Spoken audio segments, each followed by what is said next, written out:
গাজীপুরের চন্দ্র এলাকায় পথচারীদের ঝুঁকিপূর্ণ পারাপার হতে পারে মৃত্যুর কারণ। তথ্যচিত্রে সামাদ খন্দকার, জয়দেবপুর গাজীপুর প্রতিনিধি।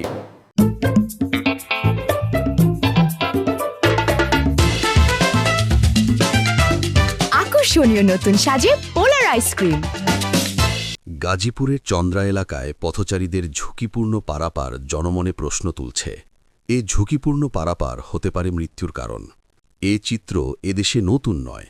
গোটা দেশ জুড়ে পথচারীদের এ ধরনের পারাপার নিয়ে যথেষ্ট প্রতিবেদন হওয়া সত্ত্বেও হয়নি কোনো প্রতিকার। স্থানীয় প্রশাসন তথা হাইওয়ে পুলিশও নেয়নি কোনো জোরালো ভূমিকা। আমরা আশা করব বর্তমান জনবান্ধব সরকারের আইনশৃঙ্খলা বাহিনী বিষয়টি নজরে আনবেন এবং প্রয়োজনীয় ব্যবস্থা গ্রহণে সর্বোচ্চ ভূমিকা গ্রহণ করবেন। গাজীপুর মেট্রোপলিটন পুলিশ ও হাইওয়ে পুলিশের যৌথ উদ্যোগে পথচারীদের এ ধরনের ঝুঁকিপূর্ণ চলাফেরা বন্ধ হবে, এমনটাই প্রত্যাশা সচেতন মহলের।